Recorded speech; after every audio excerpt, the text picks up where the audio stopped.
Max.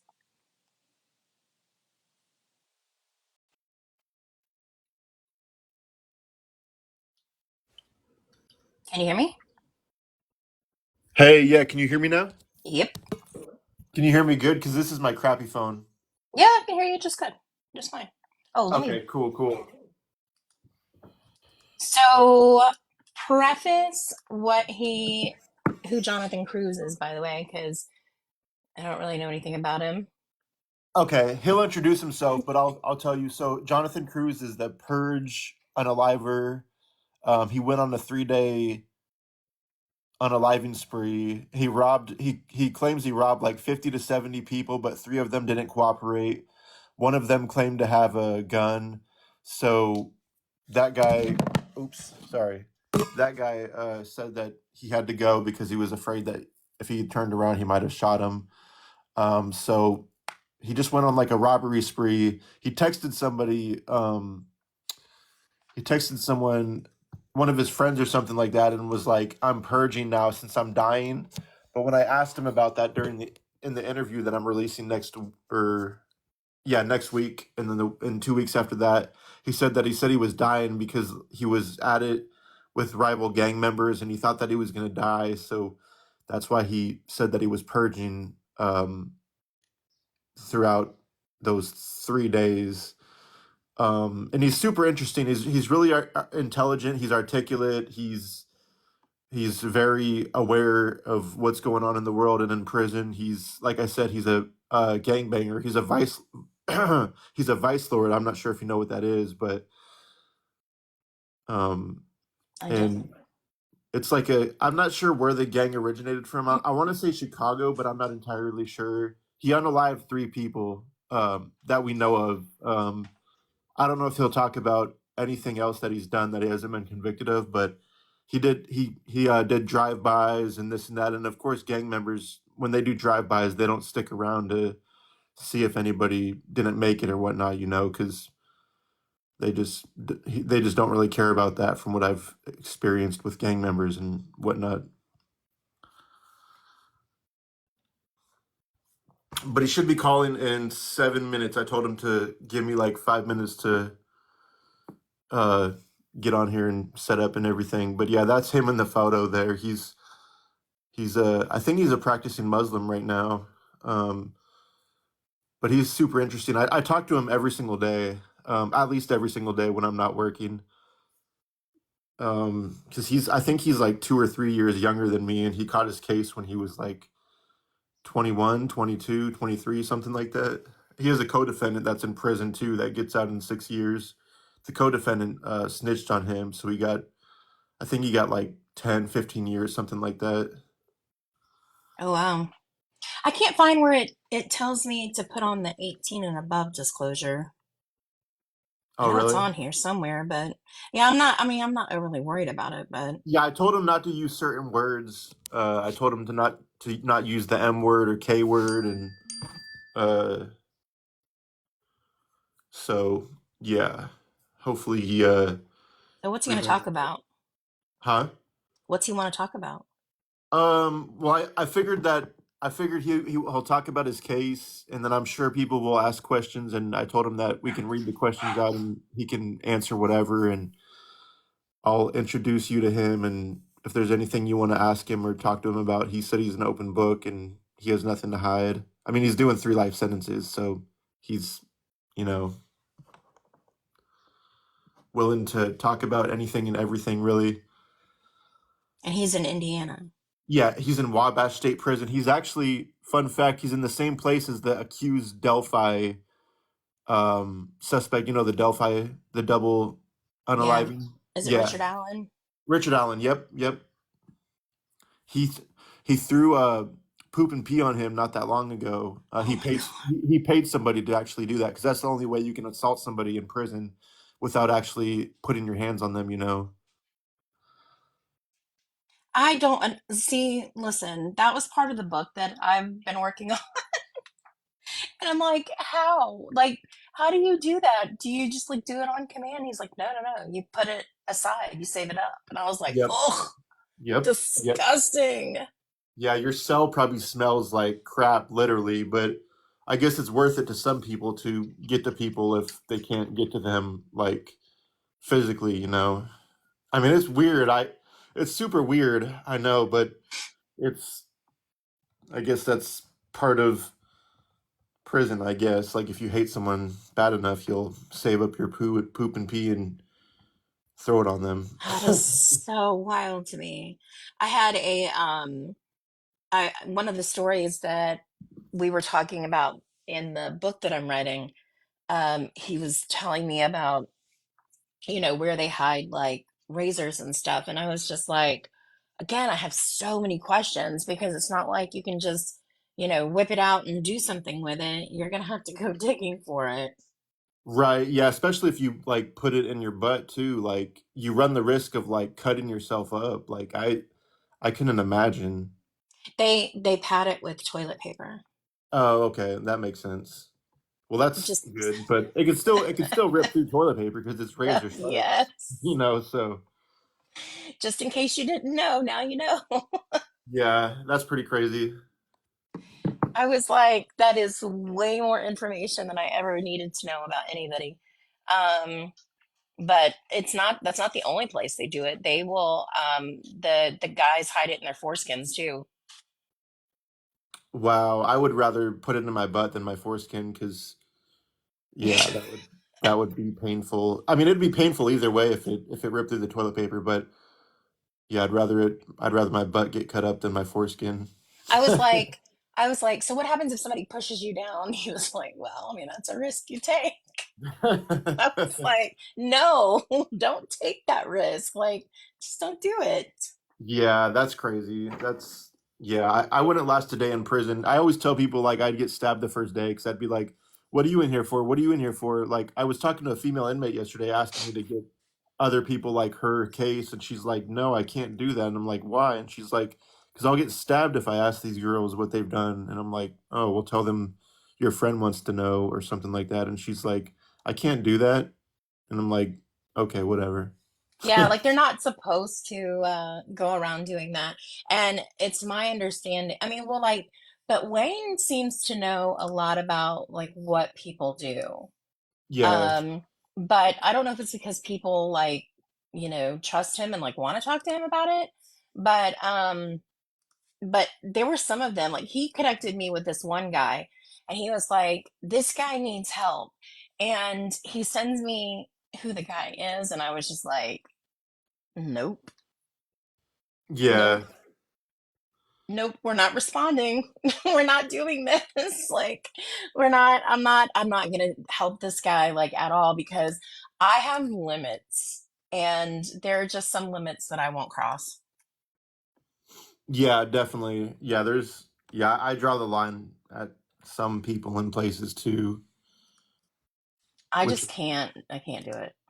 yeah, I tend to stay away from child cases unless they're like super high profile, but I get a negative reaction on child cases, which is, you know, obviously clear that people don't really want to hear from those people. But if they admit guilt, I'll interview them and probably put them on Patreon because I interviewed one guy that um, abused like 30 kids and then unalived one and did horrible things to him. And I put that on Patreon because I was afraid to release it for free.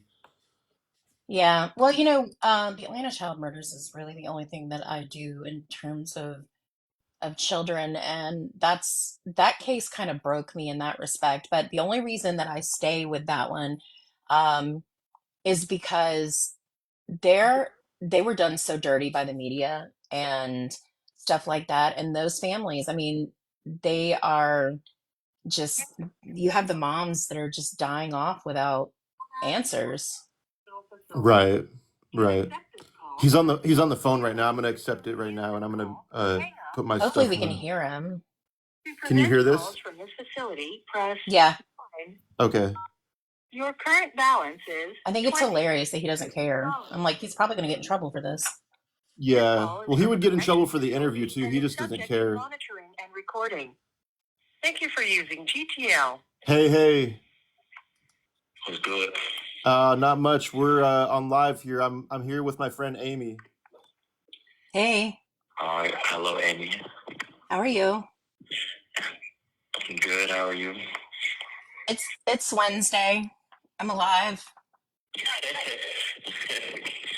Yeah, I feel that. So So Jonathan, oh, go ahead. no, I was just going to tell him I don't know anything about him. So he needs to, when he's talking, to me and everybody else, just treat us like we know nothing because a lot of us don't. Oh, well, that's a blessing, I guess. um, well, so I guess explain all the nonsense you guys don't know about.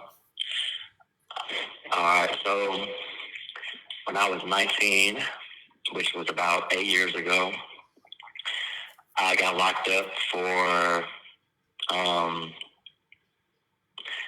what's the word you said, Andrew? Unaliving. Unaliving 3 men during a robbing spree, and they didn't know why I did it because I didn't talk to them, and they said I copied the Purge movie. So, yeah, now I'm sitting in prison with 3 life sentences. Okay. Yeah. Long story short. Did you go to trial or did you plea out? No, they were trying to give me the death penalty, and my co-defendant, he took a plea bargain to testify against me. So I took a plea bargain so he couldn't testify. And I got 3 life sentences, and he only got 14 years. What? Wow. Yeah, I know, right? It's crazy. But I don't know if you know this or not. Indiana, have you ever heard of the Elkhart 4? Yeah, I have heard of them, actually. Yeah, I use their case all the time. I'm a law professor. I don't know what Andrew told you. But I'm a law professor and I use their case all the time in talking about the some of the problematic things that come with plea deals. But they were in Indiana and that's that was an accomplice liability case as well. Yeah, Indiana is real crazy. I got locked up. I did 4 years in Florida from the ages of 14 to 18 because that's where I grew up. And Florida is nothing like Indiana. I don't know what they're doing in Indiana. I don't think they know what they're doing either. They don't listen. There's a case that I started working on right out of law school, and it's out of Indiana. And the guy is I can't remember what facility he's in, but he was locked up for cocaine possession, got 40 years, and they had offered him a deal initially of like I don't know, it was like 10 years, and then they turned around and he was like, no, no, no, I'm going to trial. But they were using the collective knowledge doctrine. And I don't know if do you know what that is? No, I'm unaware. Okay. So I think this is one of the shadiest things that happens probably in law enforcement. Anybody in the comments, y'all are welcome to fight me on it too, because I'm telling you, this is messed up. But this is where you can have one cop who witnesses something and they tell another cop, they're like, hey, I just saw so and so walk out of this drug house with, a box, pull them over and search their vehicle. So they're using the knowledge of another person and the observation of another officer. So it's not something that they have done or observed on their own. And so this happened in Fort Wayne, and he ended up with a 40-year sentence. But the observing officer never went in and filed her portion of the probable cause affidavit, and they didn't care. They allowed it to go through. It was ridiculous. Oh, yeah, see, they call Indiana a hearsay state, which means basically like they will lock you up over hearsay. Like a regular person, they don't even have to be a police officer. They can call the police and say they witnessed you robbing somebody, and they will lock you up and hold you in the county jail for robbery without having zero evidence until they can prove that you're innocent or guilty. That's crazy. We just had a guy in Georgia who got let out last year. He spent 330 days detained for a kidnapping, robbery, and an unaliving of a person that they had no crime scene and no body. Like the person had just gone missing, and it's like, how do you even know that person's not alive? You have nothing proving except for this person's just missing. But they kept him for 330 days, and it was an absolute mess, but they finally let him out. And when they let him out, they were holding him with no indictment and no bond hearing too. Yeah, I don't. I was 19. I didn't know what. I mean, I knew the things that I was doing were wrong, and it would either get me killed or sent to prison. But I didn't know when they locked me up, and I was trying to learn all this law. I didn't know nothing about any of this law.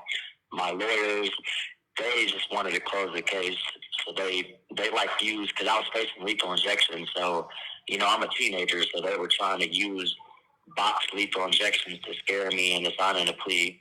And I ain't gonna lie, it kind of worked, because I didn't want to sit on death row for 15 years only for them to let me off death row or try to lethal inject me with some chemicals that don't kill me, and we'll have to retry it again. So I was like, man, screw this. I'm not trying to do all that. So I signed a plea bargain and ultimately screwed myself over. Wow. Yeah.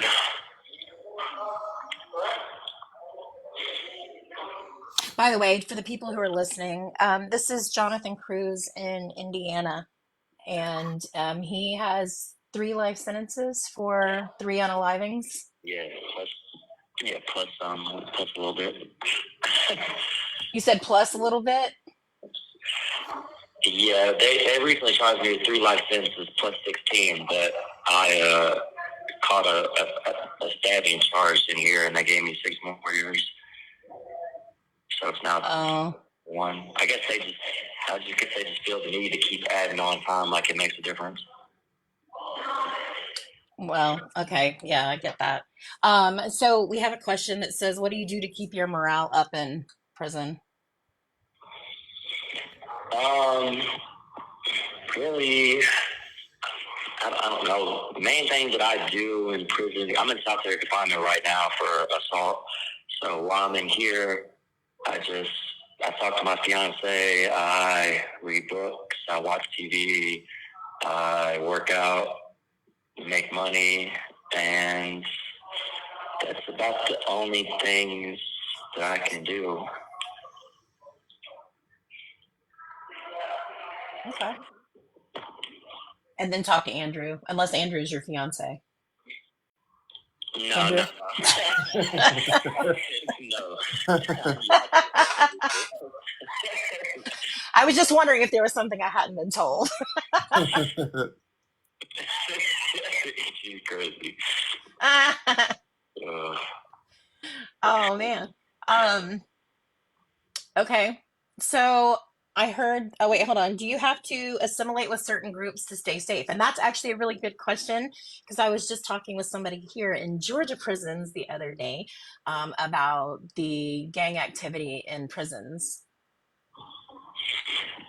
See, Indiana is different than every other state. It seems, I've been locked up in Florida, so it seems like that I'm pretty sure every state is a little bit different, but Indiana is extremely different. Normally, on the west coast of the country, you have to stay within your own race for the most part. If you're white, you have to stick with the white organization. If you're Spanish, you have to stick with the Spanish organization, etc. Here, everybody's really kind of mixed up. These prisons are dangerous depending on who you are. So, like, I came to prison with them 3 charges that I had, so a lot of people, once they see me face to face, I'm 6'3", I'm about 210 pounds. I'm not a small guy. So when they seen what I was locked up for and seeing how big I was, they tended really not to mess with me at all. And I was affiliated with a criminal organization on the street. So when I already came to prison, I didn't have to join nothing or nothing. But I mean, some people, everybody in prison is gang affiliated or they were religion affiliated. They either join gangs for protection or because they have financial issues, things like that. That's really the main thing. So some people, yeah, I would say they come to prison and join gangs. Some people join gangs not knowing they really don't need to. As long as you don't have a sex crime, then you really don't need to join gangs, but everybody does it anyways. I got you. That's here. Yeah, that's just here in Indiana. Other states, yeah, I mean, it's different. Hmm. All right, Andrew, I'll let you take over now. I'm out of my Okay. questions. So can you talk about the criminal organization that you're affiliated with now as much as you can? Uh, um, I really don't want to go. I can say a few things. I'm in a mostly black organization, even though I'm not black. They're based out of Chicago. That's when they were created in the 1950s.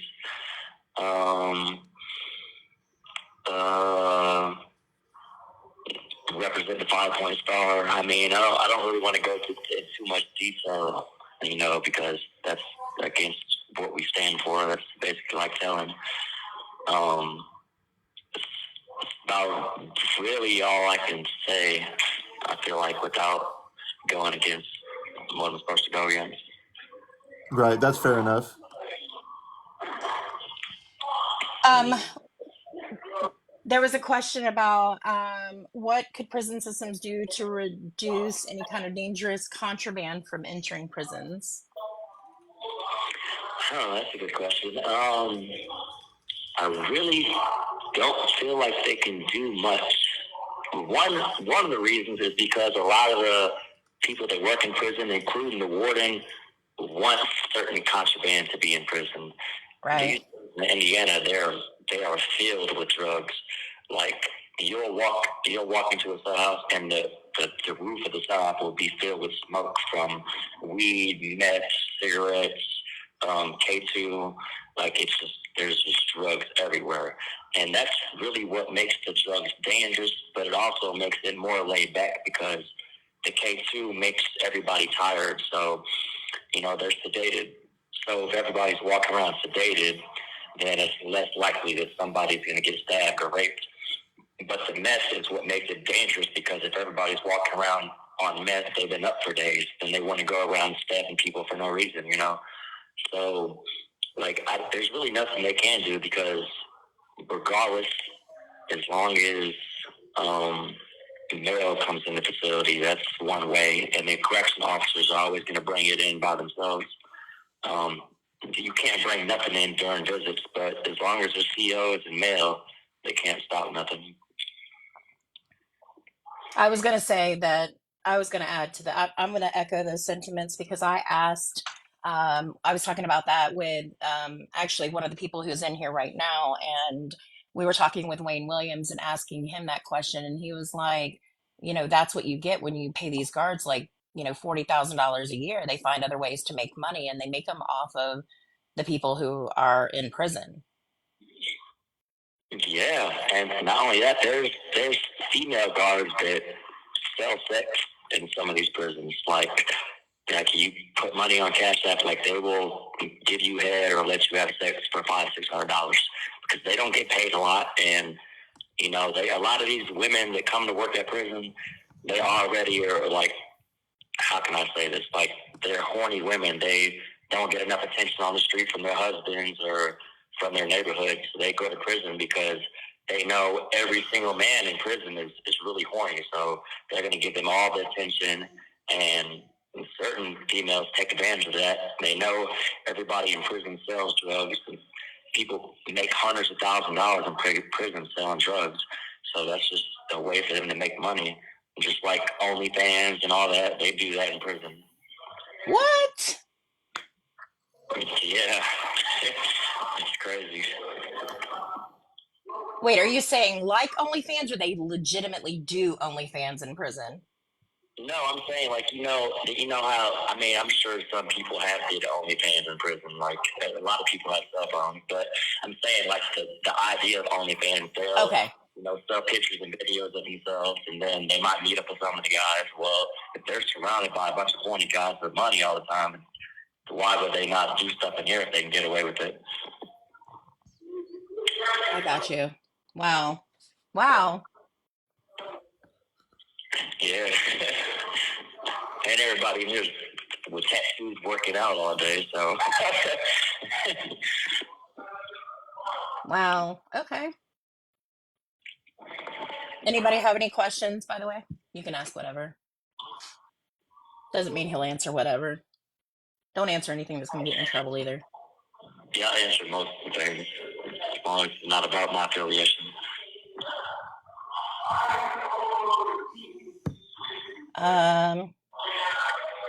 Finish prison.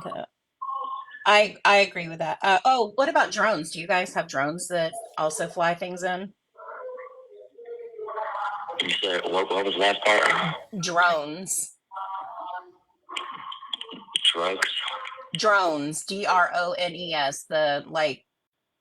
The little airplanes. Oh, drones. I mean, I've only been to 2 prisons in the States, no, 3 prisons in the States so far, and these prisons, you're not flying no drones over it.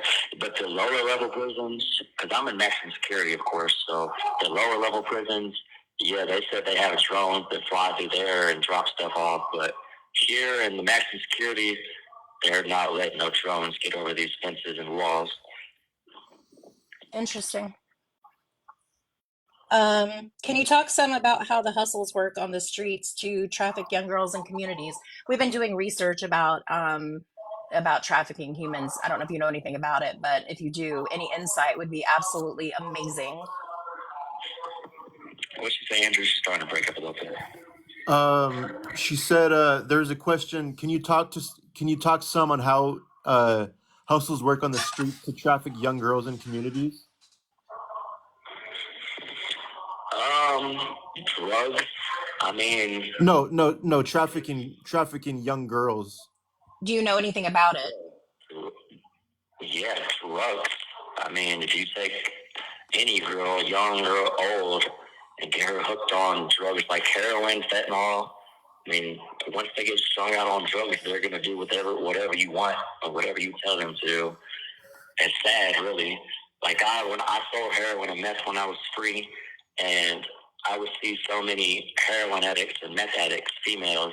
They were so beautiful, so cool, and like they were so pretty and cool and laid back. Like I would want them not to do drugs, but I knew I wasn't going to stop them. And I talked to a lot of them, and I've seen this so many times. They'll be dating a guy, he does drugs, and he will get that girl strung out on drugs just so she stays with him, because once they become addicted, they always want to be around drugs. But then after he gets locked up or finds a new girlfriend, then she's just left by herself addicted to drugs. And eventually, I mean, that's just how it goes. Like, once a young girl's addicted to drugs, she has no work experience. She's not going to go get a job. If her parents don't put her in rehab, eventually they're going to be tired of her shenanigans. They might put her out the house, or she'll run away, or that's really the main way on the street that girls become in that profession is drugs. They don't do it willingly. You have 1 minute remaining. Do you want me to call back? Yeah, Yeah. if you can. Yeah, I'll call right back. Okay, sounds good. All right. Thank you for using GTL. By the way, after this is finished, I think I can download it for you if you want to take clips from it. Okay, yeah, that'd be awesome, actually. By the way, if you guys aren't following Andrew, go follow Andrew. He does a lot of interviews with not just people who are incarcerated, but people who are, um, like mental health providers and people who are connected to the that whole field, really. Right. Yeah. Like I also interview survivors of violent crime. Like I'm actually interviewing a victim's son today, and I actually know one of the unalivers. She's actually on my Facebook page. She did like 3 years in a juvenile facility, and her mom's doing life without parole, and her husband's doing life without parole too. This happened in Oklahoma. So yeah, I'm excited to interview him today. He got mad when I never reached out to him to interview him after I interviewed her, and I was like, I actually reached out to you like a few times, but I guess he never got my messages. Hello, this is a Um, prepaid call from What does it say? inmate at the Lil Indiana Sav, Department that's of his like Corrections, street name. Lil Wabash Sav, like Valley Lil Correctional Savage. Facility. Oh, okay. This call, press 0. To refuse this call, your current balance is $18.97. This call is from a correction facility and is subject to monitoring and recording. Thank you for using GTL. Hello. Hey, Yeah. Amy, can you read that question above? I can't scroll on this phone because it's like crappy and my screen is like cracked. The one about, okay, says also curious about CIs and dirty cop dynamics. I mean, all right, CIs really men become CIs because most of the time they're about to go to jail and they don't want to go to jail, so they'll give other people up to keep themselves out of jail. Or sometimes they'll do it for money, like a cop will pay them money. But that's really the only two ways I've seen it.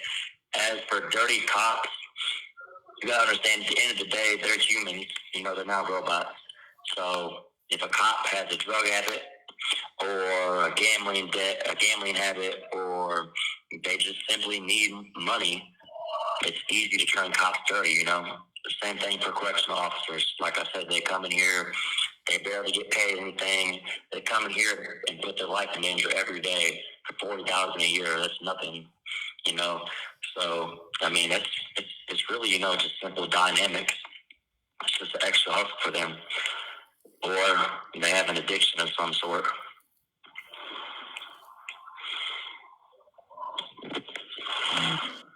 Thank you for the gift, by the way. I don't know who sent that. I didn't read, but thank you. I appreciate it.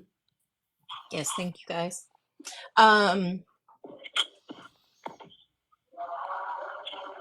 So what would you, here's my question for you. What would you tell a younger version of you? Oh man, I would have a very. I sit here a lot of time and I talk to people in Indianapolis and Florida, that are younger than me, and I like to give them advice.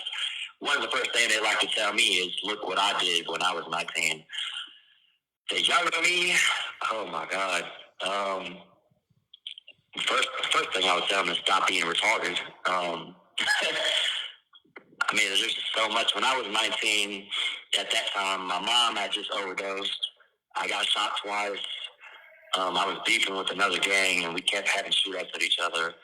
And I had got robbed. All the money I had saved up from dealing drugs got took.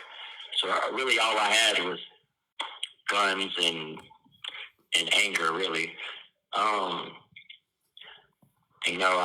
I didn't, at that point, I didn't really care about living or dying or going to prison. Like, I just kind of gave up. I mean, I would just tell myself, there's really nothing I could tell myself at that age. I was at that age where, you think you know everything or you literally don't care. And, I'm a strong-headed person. Maybe it's because my zodiac sign is Leo. I don't know, but I'm very strong-headed. And, it's just, there's nothing I could have told myself. The only thing I could have did is lock myself in a cage until I grew up, and that's what should have happened to me. I was out there committing home invasions and armed robberies and selling drugs. The whole year and a half I was in Indianapolis, I was doing this. I should have been caught a long time ago. Maybe if I would have got caught for like a robbery and got 16 years in prison, by the time my 16 years was up, I would have been grown up enough to realize what I was supposed to be doing as a man. But that didn't happen. Instead, I got caught doing some of the worst things I could have did, and it's a little bit too late now, probably. But so I would tell myself a lot, but if my younger self didn't listen to none of it, Yeah, no, I get that. My younger self wouldn't listen to me either, but I would still have plenty to say to her. Um, how do you think that so you said your mom overdosed. Um, Yeah, she got resuscitated. She got back alive, but still, I helped give her CPR and everything. And she went right back to using drugs afterwards. So I was not in the best headspace. is she still alive? Yeah, she's still alive. She quit using for the most part. She says she still gets high every once in a while, but she's still alive. She hasn't overdosed again since then. Good. Good for her. I was going to ask you if you have a relationship with your family, and how are they in terms of, I guess, support. And one of the things that I guess is a curious question for me is, in terms of that, what's the best way to support someone, who's in prison? Um, Someone that's in prison, the main thing I would say to them is find a way to support yourself. You can get jobs in prison. They don't pay a lot at all, but there's always side hustles you can do. You don't even need to go around selling drugs. There's plenty of things you can do to make money in prison. At least enough money to eat and, keep yourself sane, at least. Um, but as for having family support, when you have life sentences or 100 years, you never can count on somebody on the street. Even I got a fiance. I will never depend on her for financial support because you don't want to wear out people on the street. It's rough out there. The cost out there for food and rent and all that's real expensive. And if you just spend your life in prison not learning how to support yourself, then eventually that support's going to be gone, and then you're going to look stupid. Like I learned how to draw, how to paint. People always want Mother's Day cards and stuff done. We have TVs, headphones, fans. You can learn how to. I learned how to fix all those. I couldn't tell you what the electronic, words is that I'm doing to these electronics. I don't know what I'm doing, but I know I'm fixing it, and I can get them to work when they break. That's always a side hustle. People, if you have people on the street, people buy like used shoes that are still like good shoes and resell them on their own websites and stuff. There's just a lot of things you can do to make money in prison, but I wouldn't depend on support from your kids or your family or your girlfriend because eventually they might get tired of that and then you're just going to look stupid. Mm, And as the other part of your question, yeah, me and my mom, we have a great relationship. good. I have no relationship with the rest of my family. I've really never had since I was like 9 years old. I didn't have no relationship with the rest of my family. They didn't like my mom, so they basically cut ties with me because I kept choosing my mom. My dad, I lived with him for a few years. He abused me, and then he got locked up for shooting at someone, and I got sent to foster care. And then I got locked up until I was 18, and so yeah, my mom is really all I've had family-wise. I got a daughter, but because she's living with my baby mama's mom, I kind of can't talk to her until she's old enough, so I'm just waiting on her to get old enough. And then I know for sure I'll have a relationship with her, and that's really about it. Let's see. What could prisons do to keep hope and reduce violence in prison? That's actually a really good question too, because I'm working with a nonprofit up in New York on that. And so, what was the first part of the question? What can you do to what?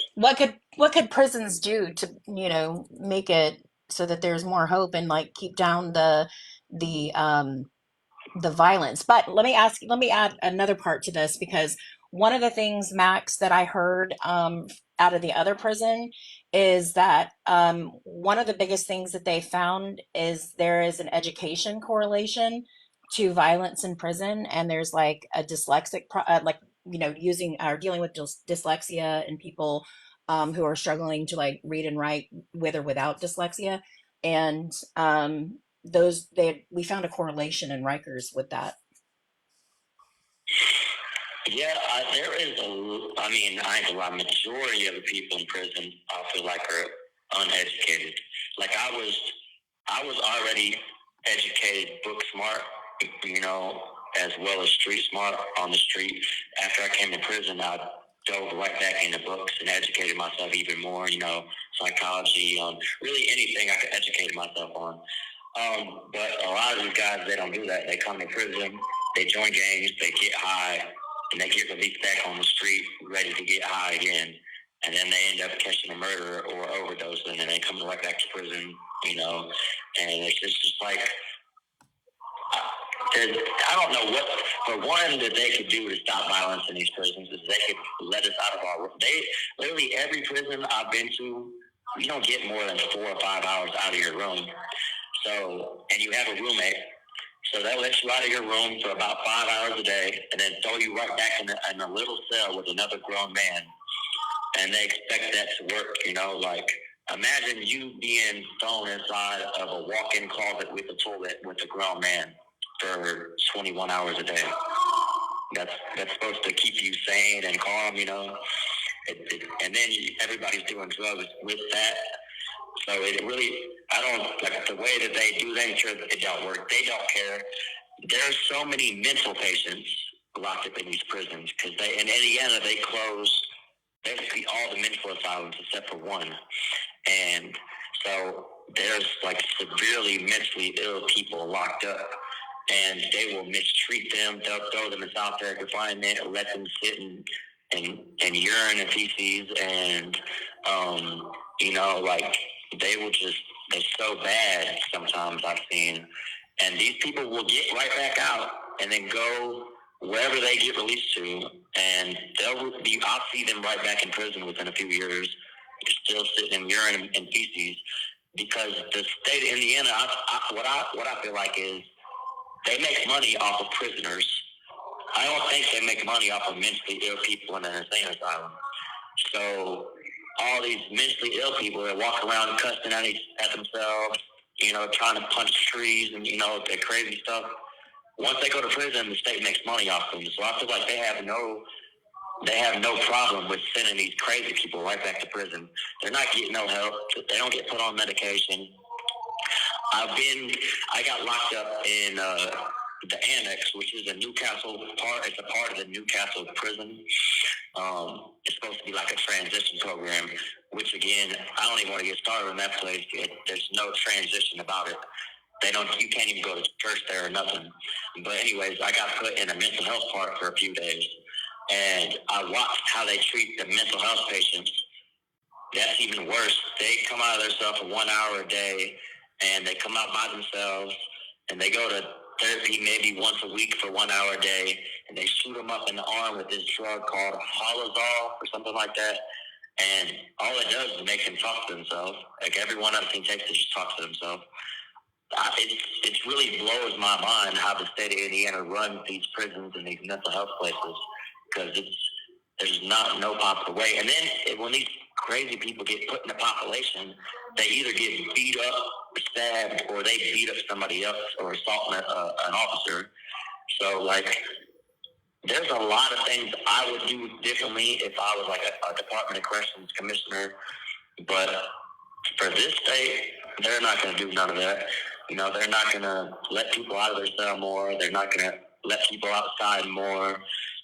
They don't want to take part in none of that. They feel like they're throwing us in our cells, filling us up full of dope is the best that we can be. And if that don't work, they're going to throw you in solitary confinement for years.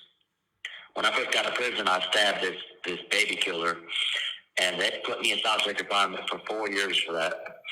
And I'm still, now every time I go to solitary confinement after that, they give me 2 years. So, like, the majority is like I'm not scared to go out there and like get in trouble because I know they're gonna throw me back here for years, and it sucks so bad back here. So like I'm still kind of trying to figure out how I should operate in prison because for the littlest thing, they're gonna throw me in solitary confinement for years, and I know this being in 24-hour lockdown for 7 days a week for 365 days a year is not good for my mind. No matter how many books I read, no matter how much I talk on the phone, it's not good for me at all. So I'm still trying to figure out how I'm supposed to operate in prison. There's guys back here that's been back here 16 years straight in solitary confinement. What? No, I don't get it, and they're crazy. They just throw poop on the police every chance they get. So like, I don't know, this place is real screwed up. Wow. Wow. So you said you're in solitary confinement right now? Yeah. I've been in solitary confinement this time for almost 2 years now, and I know I'm supposed to get out on July 25th, 5 days before my birthday, but I know they're gonna make me do another year back here because I have assaults and I have stabbings on my prison history pack. So I'm gonna end up probably doing another year back here after July 25th, and then they'll send me to population somewhere after that. Do they give you guys, I know that they do this over in Rikers, do they give you guys a special ID or a special color ID if you're somebody who's considered a violent offender? You said, do they give us what? Do they give you a special ID so that they know that you're a violent offender who's done something like that? I mean, I don't know, like the IA and the COs, like, I mean, as for me, like I was kind of an infamous case in this state. You know, I was all over the news for like a year and a half. So like every time I go to a new facility, the lieutenants, captains, the COs, the sergeants, they automatically get a memo about me, especially because I've been violent in prison. You know, I got stabbings and assaults and things like and gang affiliation. So they automatically get a memo about me. But it's not like that for everybody. There's so many people in maximum security prison here that have stabbings and gang affiliation. They would have to give so many people special IDs. They'd waste their own money. Mm, interesting. Wow. Yeah. Andrew? The phone's gonna hang up in like 3 minutes, but when you call back, can we talk about Richard Allen? Oh, Delphi, yay. Yeah, the Delphi killer. Yeah, my bad. Allegedly. Allegedly, yeah. Yeah. Yeah, well, yeah, we can talk about him. You said it's gonna hang on in 3 minutes. Yeah, it's at like 18 minutes right now. I thought in Indiana was Alright. 30. No, it's 20 minutes in Indiana. Dang. Yeah, and when you call out of state, it's like $4.30 a call. Really? It's crazy.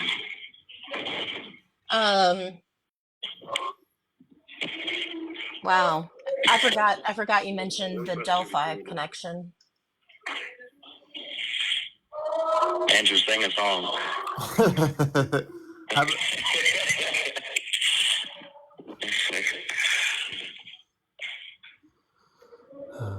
I should invite Jason Jensen. He was actually hired by the Delphi people. oh, really? That's crazy. Yeah. And he's been on court TV a lot talking about it and stuff.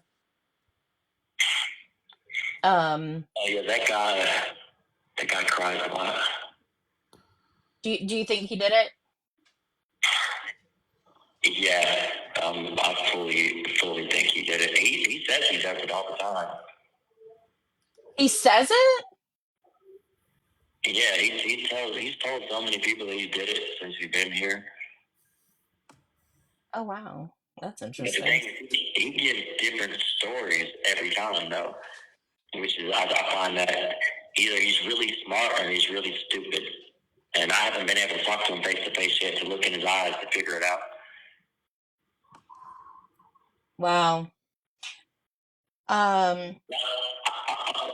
Yeah, it's crazy. You He's have in 1 minute remaining. There she is. I got he's married. in That was my Indiana. one. You said it's Wabash, right? Yeah, Wabash Correctional Facility. Yep.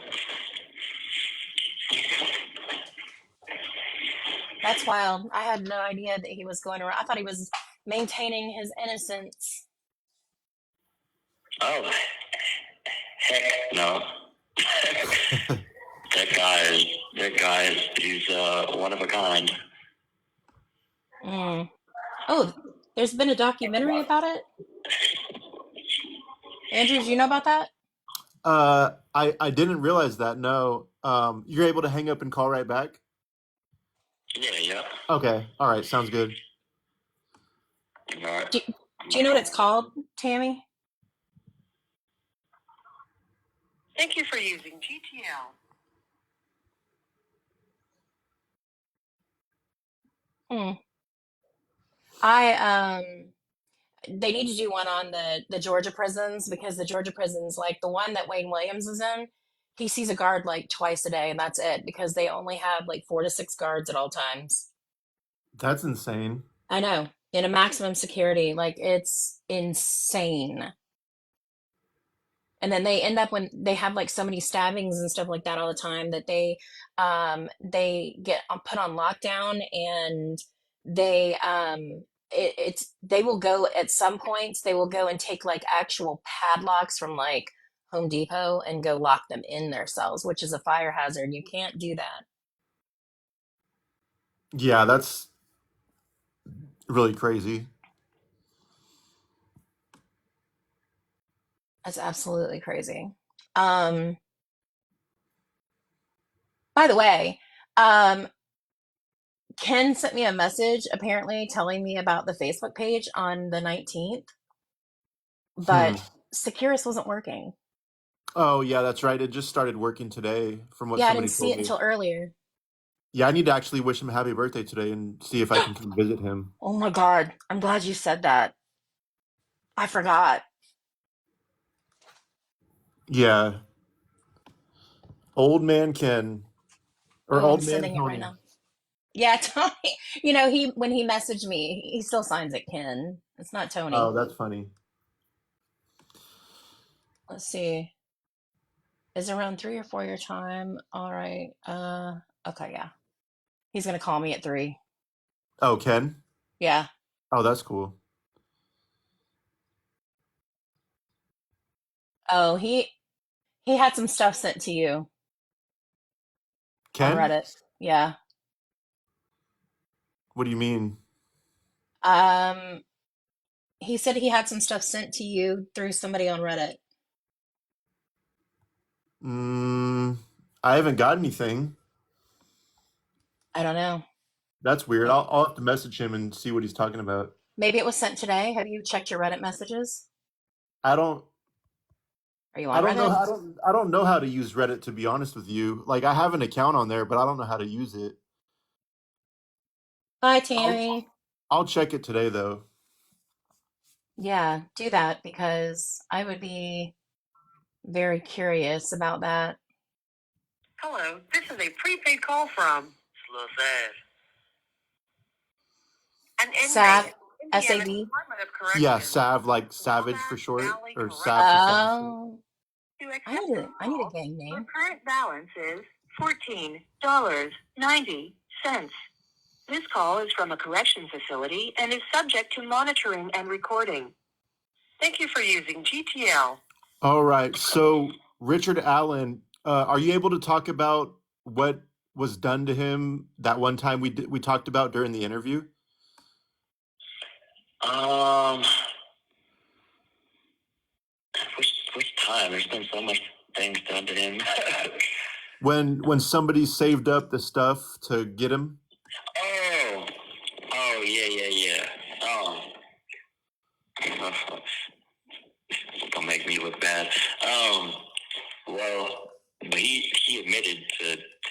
what he did to them little girls. And I really hate men that prey upon children and women. So what they do back here in solitary confinement, because they can't stab each other or fight each other, they like to spit on each other or throw fecal matter or urine on each other. So there was this guy that does that, and I paid him to do that to Richard Allen. He threw fecal matter and urine all over Richard Allen's face. Oh, Yeah. I'm sure he didn't appreciate it that much. Oh, I'm sure he didn't either, but he shouldn't be admitting to, killing little kids. I don't know why he felt the need to tell everybody about that. do you really need me to ask that question, Max? What? He said solid or mushy. He said what? Solid or mushy.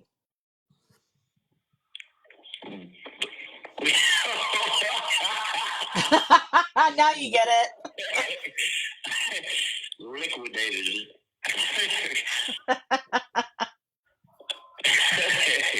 I'm not sure one's better than the other. They put it in a bottle and shake it up till it's all water. Is that true? Yeah. Oh my God. See, okay, so I'm ghostwriting a book for a guy who spent 17 years in prison. And he was a very violent offender when he was inside, constantly, doing the whole cutting and stuff like that. And so I haven't gotten to the part yet because we've talked about that because he did that one time too. And I just told him, I said, we're going to come back to this, but I have so many questions because, like, I mean, do you do it on command or is it like he's like, no, you save it up. And I'm like, what? I mean, yeah. I mean, I literally seen one guy pull his pants down and fresh out his butt, squat down and scoop it up and throw it like a monkey. No. Yeah. It's crazy. There's this other guy, he caught this guy. This guy was sitting down, and he crept up behind him and pulled it out and peed on him. It's crazy, man. It's crazy stuff back here. Max, did you make him a grilled cheese?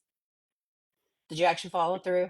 He said he told a guy who was notorious for that that he would make him a grilled cheese if he went the whole shift without doing that.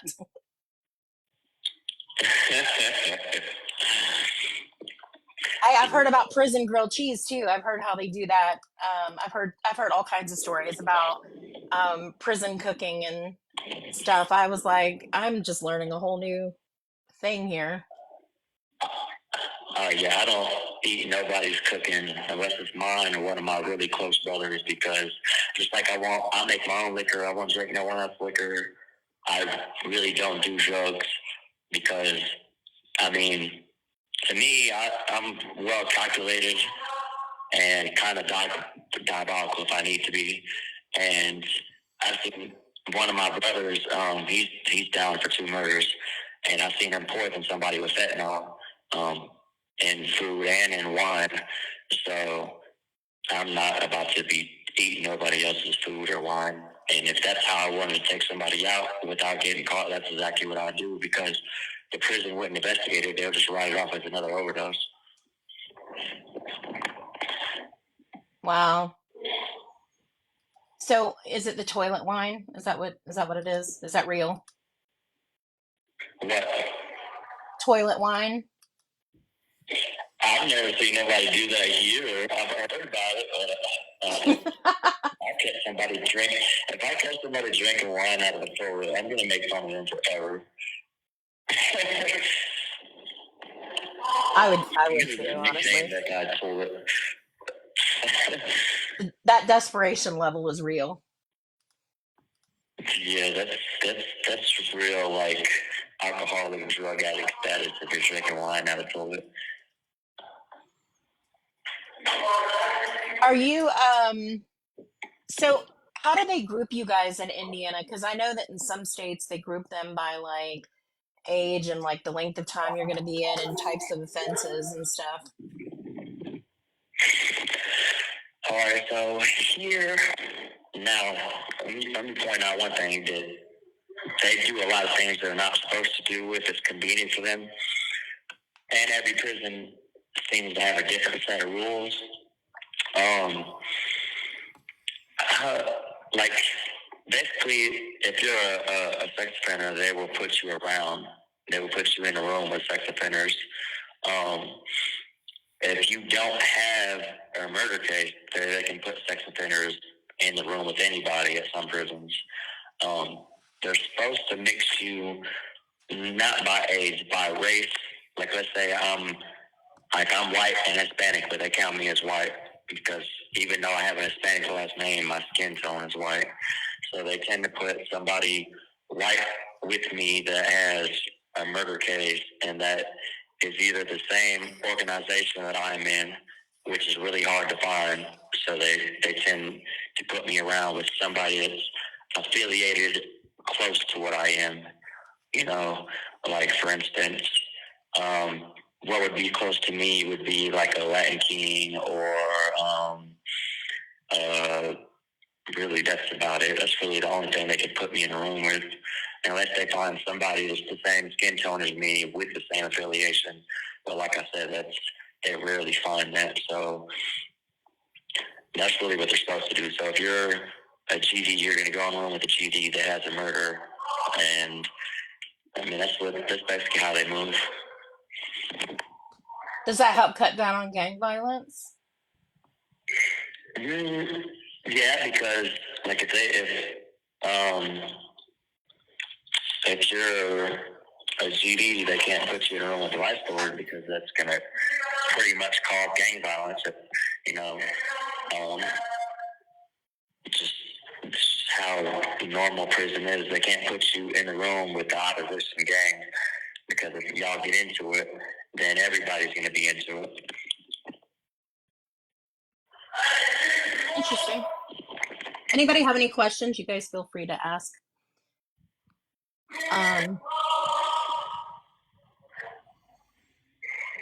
You in prison with anybody else who's well known, like Richard Allen?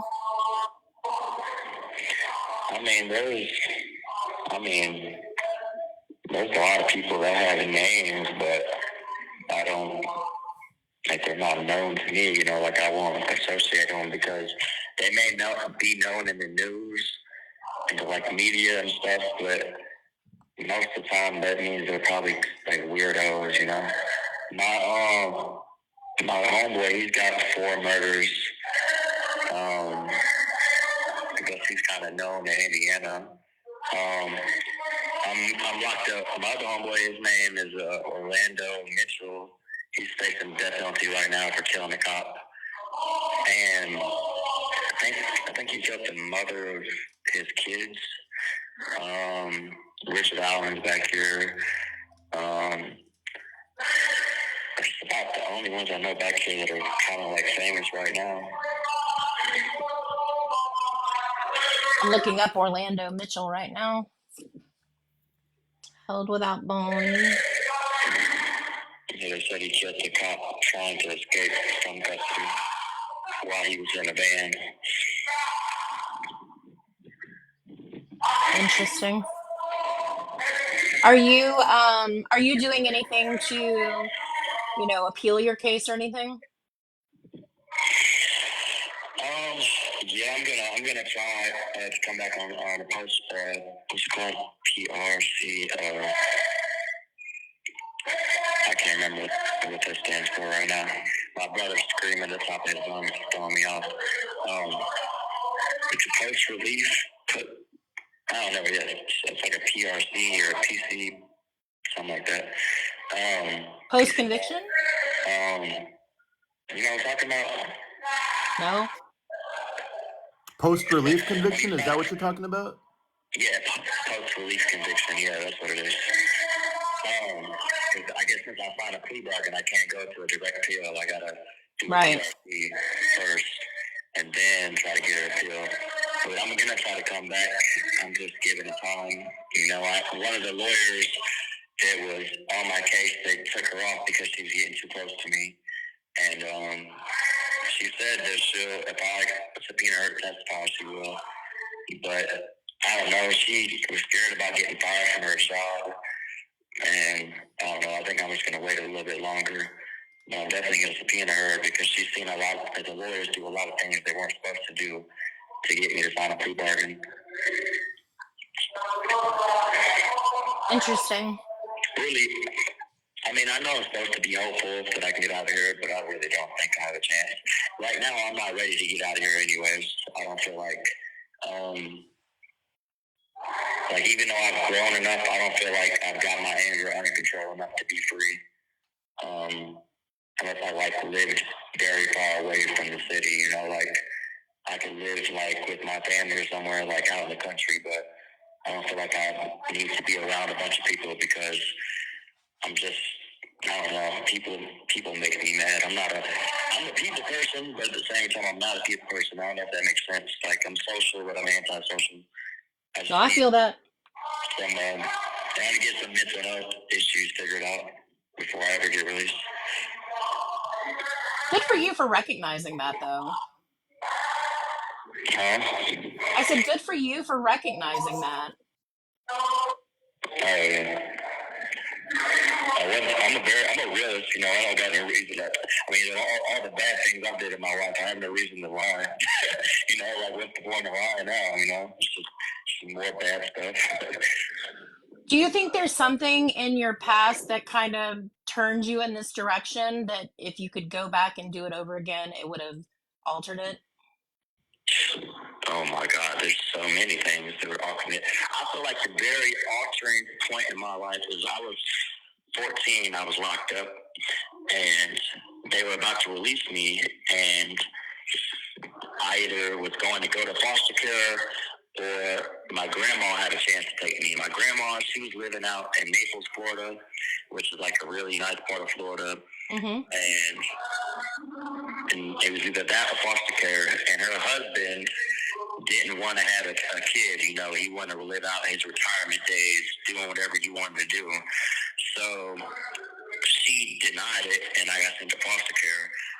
And they moved me directly into a foster care group home that was right in the middle of a hood, you know, the ghetto.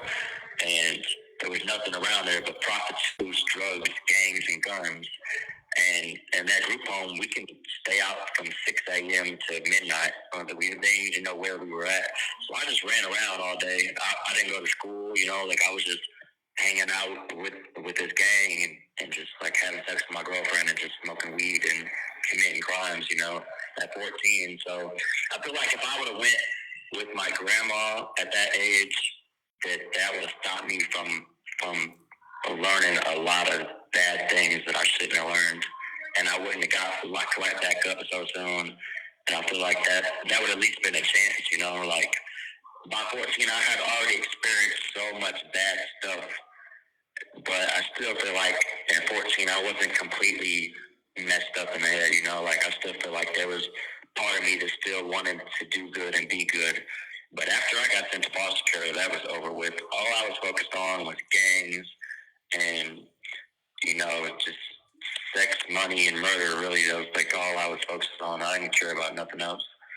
And yeah, I was really retarded. And I don't know. I had one of them switches. I just had a don't give a crap switch where I could flip that switch. And there was nothing. I didn't care if he was shooting at me. It wasn't going to stop me, you know. So I don't know. But I feel like when I was getting out at that point in my life, if I would have went with my grandma, that would have probably stopped me from being where I'm at. But it didn't, and it is what it is. Wow.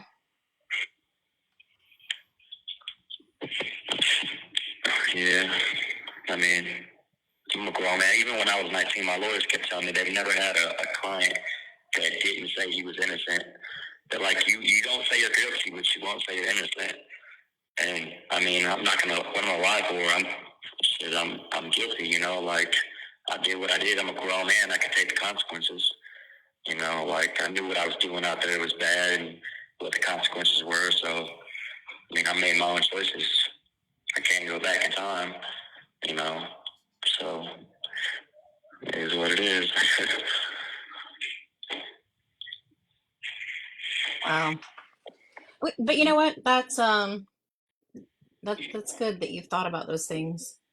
I just think that I don't know. I feel like there's a move toward, collecting those types of stories and stuff like that as potential preventative measures. I think the foster care system is so broken, and I do think the foster care system lends to a lot of things that happen.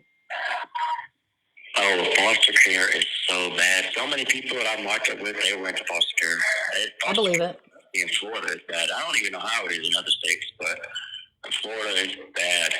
It's fun when you're a bad little kid, you know? Like, it's really fun if you're a bad kid. You know, you want to go around and party and have sex and, commit crimes and stuff. Yeah, it's a blast. But you're not learning nothing, like you're just doing stupid stuff for most of the years that you're supposed to be in school, learning how to be a grown up and, doing all this stuff that's supposed to make you into a grown person, like a grown man or a grown woman. You're just running around doing completely retarded things. So, like, it's like you're having fun at the time as a kid, but when you grow up and you realize it screwed your life up. And not everybody that's in foster care turns out to be, bad, but a lot of people that's in foster care, especially girls, a lot of girls, they get molested and raped in the foster care system and get addicted to drugs and stuff. And for boys, a lot of us become criminals. And, depending on who you are, like, I mean, I took everything to the extreme. I was one of them. I still am. I'm one of the people that like to go big or go home. So if I'm going to do something, I might as well do it all the way. Otherwise, there's no point in doing it. So, I mean, it's just foster care system is not set up to make every kid into a grown person like you would think. Because I feel like one of the reasons is there's too many kids in the foster care system for them to show a lot of attention to the one kid they need to show attention to. There's so many kids. I agree with that. And then you got kids who end up as dual jurisdiction kids because they're foster kids who are also considered delinquents, and then I feel like they get lost even more. Yeah, for sure. Well, The juvenile system, when you get locked up as a juvenile, they send you to these juvenile detention facilities, and that made me 10 times worse than what I was. Like, when I got locked up for my first time in juvenile detention center, like, I wasn't that bad. Like, I was bad, but I wasn't that bad. But that, like, within... You have 1 minute remaining. Within a year and a half, 2 years, I was horrible. Like I said, something just flipped inside of me, and I realized, because it's just so bad in there, and it just made me, I feel like it kind of made me more into a monster. Like it just brought that out of me, and right. I shut it off. Wow. Well, thank you for talking with us today. I would really like to talk to you more, though. Can I get put on your list? Yeah. I mean, you got to, Howard Andrew. You can, like, hop on my GTO, tablet thing, and I'll tell you how to do it. Okay. Yeah, I'll give her all the information today, and I'll send your booking number and all that good stuff. But yeah, thank you for calling in. And give me a call in like 15, 20 minutes if you can. I got you, bro. Okay. All right. Sounds good. Talk to you soon. All right, later. Later. Thank you for you. So that was Jonathan Cruz. He's, like I said, he's very intelligent and very articulate, and he's like one of the more smarter inmates that I speak to, and he's like one of the lesser, like, creepy weirdo, unalivers that I've encountered over the years. Yeah, well, I like the fact that he's very aware of who he is and what he's done and where he comes from and all of that. Right, right. Thank you for the second gift, by the way. I don't know who sent that. I wasn't paying attention to the chat, and it won't let me scroll up on this phone because my phone is a piece of crap. That's why I'm using the other one for phone calls. So who else do you have that we can learn from? There's a mass shooter here in Washington State named Naveed Hawk. He really wants to interact with the public. He he committed a mass shooting in, I don't know, like 15, 20 years ago at a Jewish Federation Center in Seattle. You might have heard of it. It's considered one of the worst hate crimes in my state's history. He was trying to stop something in Israel or Palestine or something like that. And he took people hostage and he unalived one person and injured a few others. And I have an interview with him on my podcast. It's interview with mass shooter Naveed Hawk. I'm sure he would call in as long as he would feel comfortable, and it would be less loud actually because he's on like a he's in like an honor dorm or something like that. He said, and yeah, he thinks he's gonna get out one day. He's doing like life plus 100 years or something like that. But I believe he's schizophrenic and something else he's diagnosed with. He was hearing voices at the time, of course, of the shooting, but there's a lot of people that would probably be willing to call in, like Naveed Hawk. I have a guy on the row in Tennessee who unalived a cop because he had a bunch of drugs on him and he was afraid he was going to go to prison, which now he's on death row for unaliving a cop. I just did a joint interview yesterday with him and his co-defendant, and they spoke for the first time since being convicted alongside one another. And I asked them if they wanted to clear the air with each other, what they would say to the victim's family if he was listening. And I asked the woman, because they're like in a relationship. I asked her how she's going to deal with the fact that he's going to be executed one day, and she got a little emotional about that, and a few other things, which I thought that was a pretty good interview that I did. Thank you for the third gift, by the way. But yeah, there's a lot of people. I could send you a list of potential names of people that would be willing to call in. I just got to ask them beforehand, before I confirm it. But yeah, I'm sure there's a lot of people. Plus, there's people that are on the streets that were in prison too. Like, I don't know if you've heard the name Steve Nigg, but he beat up Jared Fogle, the Subway child abuser. He beat him up in prison, and he's out of prison Yes. now. And then there's a dude named Ricky Dye, who was a part of. I think there was three of them. They were teenagers. They robbed a gas station or something like that. Well, they did. They robbed it at first and unalived the teller, and then they returned the money. Crazy enough, because they all felt bad, and he's out of prison now, and so are the other two. I think one of them actually died. But his story is super interesting because he was a juvenile, and he was in Oklahoma, and he was like 16 or 17, I think, when he went to prison. And yeah, that's a pretty crazy story too. I recorded an interview with him that I'm going to release in a few months as well. And there's like countless people that we could talk to. I could have Arthur Shawcross's daughter come on here, biological daughter. So many different people, really. Okay, I need that because I'm fascinated by how, because the thing of it is that you can have somebody, um I don't know, nobody talks enough about how it affects the families, particularly the children. Right. And what's crazy about Arthur Shawcross's daughter is she never met him until she was an adult. And she was visiting him in prison. She actually has his ashes sitting on her mantle, fireplace at home. And I forget if I forget if he ever talked about the crimes with her or not. I did like a couple interviews with her, and I did a live interview with her on YouTube once. But she's a super interesting woman, and she has that Brooklyn accent too. I love her accent. But I can reach out to her, because that would be like a crystal clear quality, because she would be on a cell phone, because she's not in prison or anything like that. So Right. yeah, but yeah, I Well, I can was I gonna can make a say, list of people.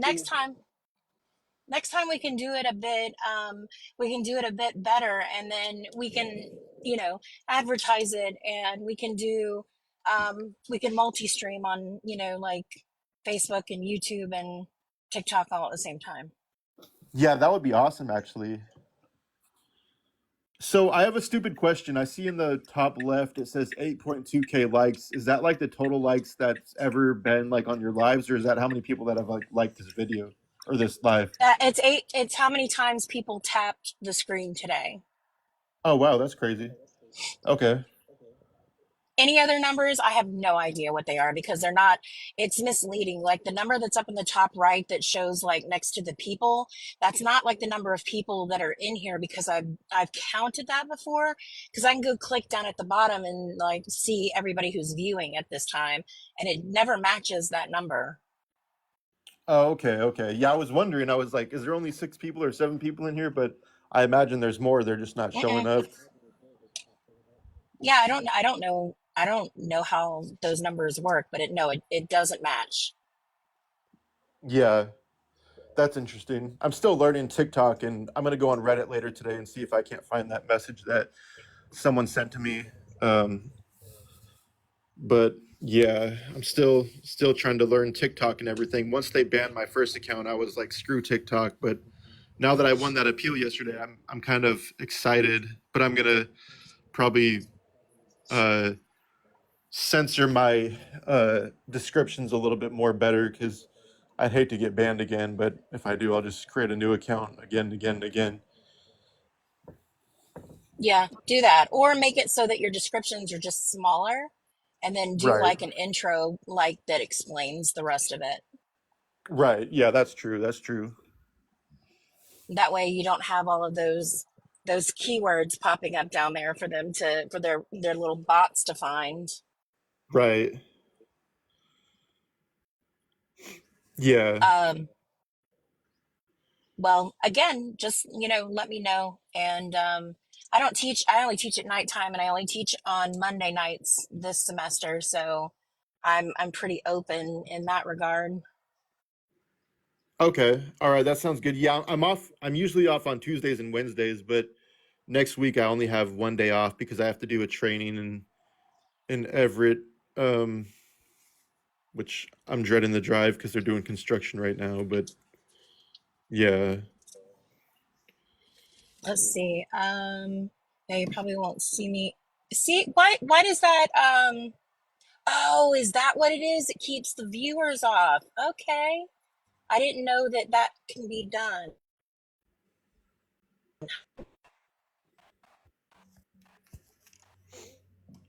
Yeah, I don't know Um, anything about TikTok. I don't know how to do any of that. Even if my life depended on it, I'd be screwed.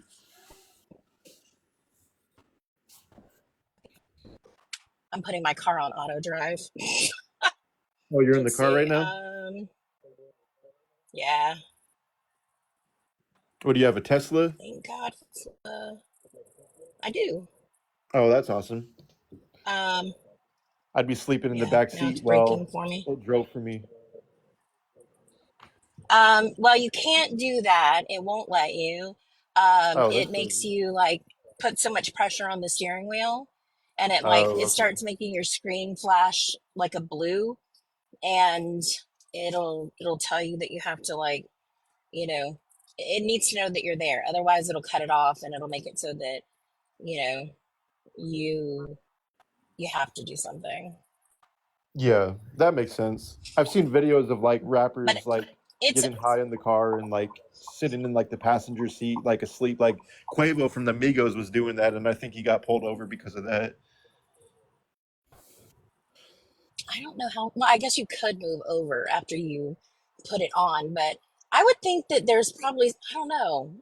I'm gonna have to see if that's for real because I would think that there's some kind of sensor in the seat to determine whether or not you're actually there.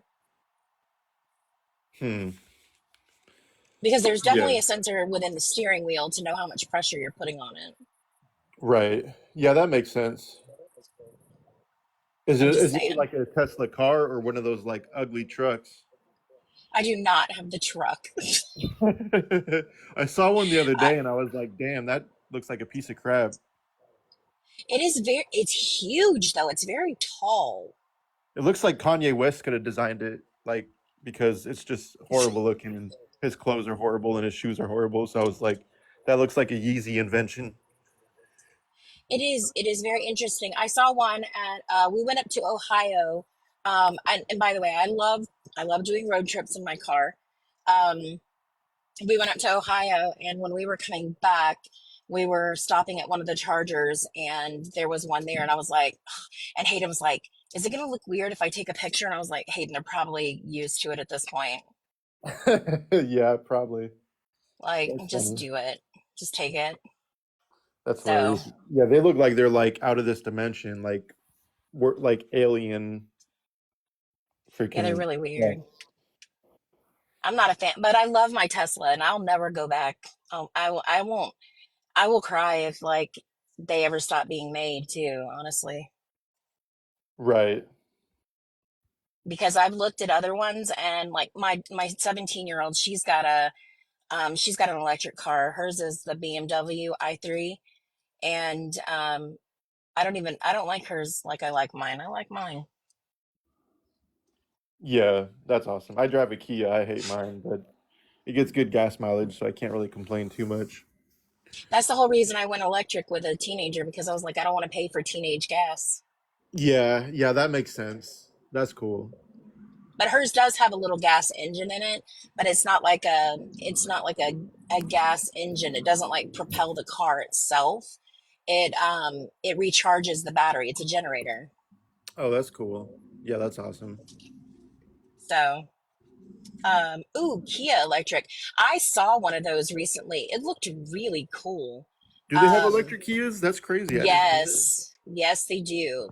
I can't remember the name of it, but it's like an I don't know if it's necessarily an SUV or if it's more of a crossover. Um but it's definitely interesting. And the only reason I know about it is because both of my older sons both have Kias, and they bought them from somebody I met through Wayne Williams. Oh, that's crazy. Yeah. Small world. So we drive out there.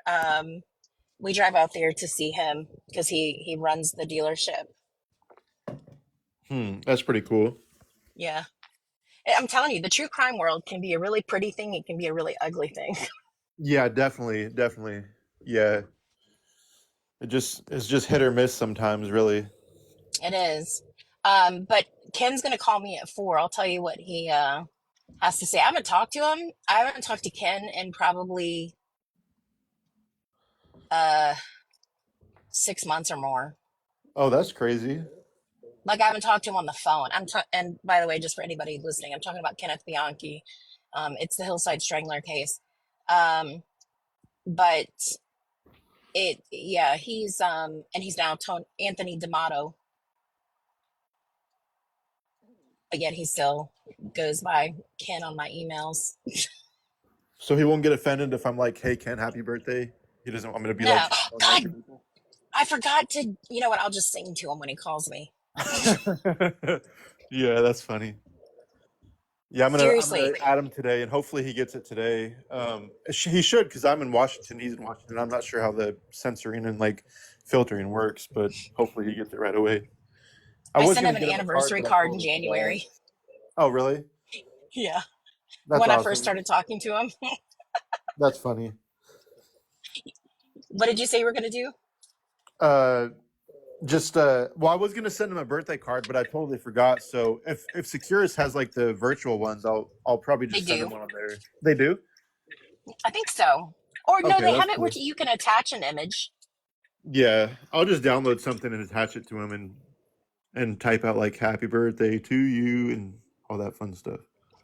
Yeah, I completely forgot. Today's also the anniversary of Wayne's Stop on the Bridge from 1981. That's insane. That was 10 years before I was born. That's crazy. You're a baby. You were Yep, born in 91? yep. Same Do you day as. realize my oldest son it was born in 91? That's crazy. That's insane. Yeah, that's I crazy. would say I'm old enough to be your mom, but I'm really not even old enough to be his mom. Maybe my mom is like in her 60s, but I'm also the youngest of five, and my dad's 71. I was 15 when I had him, so I was not old enough to be a mom. Oh, okay. Well, shit. Nowadays, that's like the norm, isn't it? Like 14 to 16. I would hope not. It Right. Well, is no. yeah. But if I could do it over again, I would still do the same. I would still do it the same. Right. Yeah. That's good. Kids are So fun. that they are, and you're just now learning. Yep. Yep. Yep. He'll You have be 1 in October. It's crazy how time passes by so quickly. you have many, many years to go before you get to the good stuff. Yeah. Yeah. Definitely. I'm looking forward to it. I'm not looking forward to him getting older though, because he's like a fat little chunk right now, and it's like just crazy. Because when I saw him last, he was just a itty bitty thing. When are you going back to Arkansas? Probably for his birthday. I'll probably be there for like a week or two, and then hopefully in the spring after that, I'm going to. Well, I'm going out of the country in January. I can get in my passport. I don't have a passport yet, so I'm excited to do that. Then I'm hoping to travel to like Germany and Switzerland and all that eventually, and get stamps on my passport and collect them all like Pokemon. I got you. I got you. My daughter went for the first time. She went to Belgium last year with my Oh, nice. husband. They took his dad out there because Kevin's grandfather he was actually shot crossing the Rhine in World War II. Oh, And so wow. they went out there and did like retracing his, grandfather's steps type thing. Yeah, that's awesome. I want to go. I want to go to Germany and uh, all those places to do like the tours of the Nazi era days and everything. I'm a history junkie more than I am a true crime junkie, and I love history, especially wars and like just civil rights and everything. Very cool. All right. Well, I will let you go, but it was fun. And we can even talk to him again one day and do more. And like I said, we can set it up next time to where we can stream on multiple platforms. Yeah, that sounds good. That sounds good.